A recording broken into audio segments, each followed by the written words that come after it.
ఉత్తరాంధ్రలోనే ప్రత్యేకించి మన విశాఖపట్నంలోని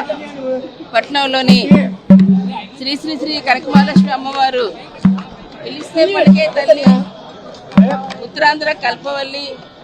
ఆ కనకమహాలక్ష్మి తల్లి సంపూర్ణమైన ఆశీస్సులు మా ముఖ్యమంత్రి గారు జగన్మోహన్ రెడ్డి గారికి, మా వైఎస్ఆర్ పార్టీకి, అందులో అనేక సంక్షేమ ఫలాలతో ఈరోజు అభివృద్ధితో ముందుకు వెళ్తున్న జగన్మోహన్ రెడ్డి గారికి ప్రజలు పూర్తి మద్దతుతో ఆశీస్సులు ఇవ్వాలని ఆ తల్లిని మనస్ఫూర్తిగా కోరుకున్నాను.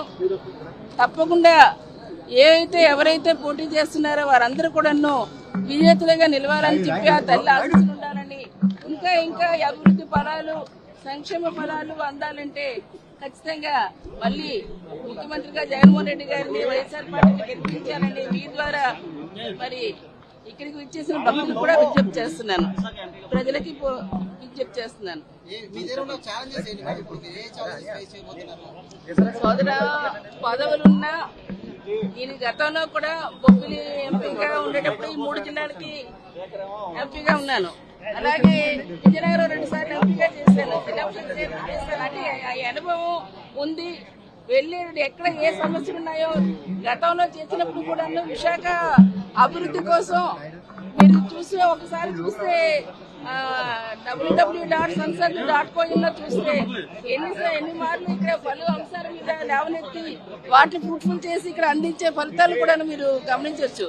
ఖచ్చితంగా ఇక్కడ ఏ సమస్యలు ఉన్నా వాటిని ఏ విధంగా మన ప్రాంత ప్రజలకు అందించాలి, ఆ ఫలాలు ఏ విధంగా ఇవ్వాలి అంటే యువత గాని, మహిళలకు గాని, అలాగే ఇక్కడ ఉన్న ప్రతి ఆరోగ్యం, విద్య, ఉపాధి రంగాల్లోనూ ముందుకు వెళ్తున్న ప్రభుత్వానికి ఇంకా కేంద్రం నుంచి రావాల్సిన వాటిని కూడా ఇక్కడ తీసుకెళ్లే బాధ్యత కూడా ఉంది. కాబట్టి అటువంటిది ప్రజల వాయిస్ని పార్లమెంట్ లో వినిపించడానికి అవకాశాన్ని మనం ఒక బీసీ మహిళగా నాకు అవకాశం ఇచ్చారు ఇక్కడ ఎంపీగా వైఎస్ఆర్ పార్టీ నుంచి. మరి వీళ్ళ అమ్మవారిని పూర్తిగా ఆ తల్లి తాలూకా పూర్తి ఆశీస్సులు ఉండాలని చెప్పాలి. మరి మీ అందరి తాలూకా అసలు మీ ద్వారా కూడా ప్రజలందరూ కూడా కోరుతున్నాను, మరింత చేరువుగా ప్రభుత్వ ఫలితాలు పథకాలన్నీ కూడా అందాలి, వాటిని కంటిన్యూ అవ్వాలంటే వైఎస్ఆర్ పార్టీని గెలిపించారని, ఆ తల్లి తాలూకా పూర్తి ఆశీస్సులు ఉండాలని చెప్పిస్తానని మనస్ఫూర్తిగా కోరుకుంటున్నాను. సోదరా నేను ఇంకెవరైతే నాలోకి లవ్వచ్చేమో కానీ నేను పూర్తిగా నాకు ఇది పుట్టినిల్లు శ్రీహరిపురం, నా పుట్టినిల్లు ఇది, మెట్టినిల్లు విజయనగరం.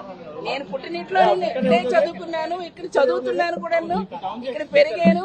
సో ఇక్కడ నాకు ఎవరు వేరే అనడానికి కూడా క్వశ్చన్ కూడా లేదు. ఇక్కడ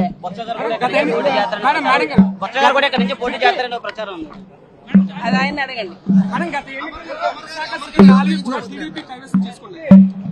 గత ఎన్నికల్లో విశాఖపట్నం సిటీ 4 నియోజకవర్గాల్లో కూడా టీడీపీ కైవసం చేసుకుంది. ఇప్పుడు టీడీపీ బలంగా ఉందని వాళ్ళు చెప్తున్నారు. ఏ విధంగా ముందుకు వెళ్ళబోతున్నారు? ఏ పార్టీ ఆ పార్టీ గురించి చెప్పుకున్నా ఇప్పుడు ప్రజలకి అజెండాలో చెప్పిందే కాకుండా ఇంకా ప్రత్యేకమైన పథకాలతో ఈవేళ ప్రజలకు చేరువగా ఈ రోజు ఇచ్చిన అటువంటి ఘనత జగన్మోహన్ రెడ్డి గారికి ఉంది. అటువంటి కార్యక్రమాలు వైఎస్ఆర్ పార్టీకి ఉంది. కాబట్టి ఖచ్చితంగా ఈ రోజు వైఎస్ఆర్ పార్టీనే ఎంపీ చేసుకుంటా గానీ ఎవరో ఏదో అనుకుని మేము గెలుస్తామంటే ఏమవుతుంది? మాట చెప్పడం, దాటివేయడం అవసర పార్టీల తాలూకా నైజం. ఇది చెప్పకపోయినా చేసి చూపించే పని జగన్మోహన్ రెడ్డి గారి పని.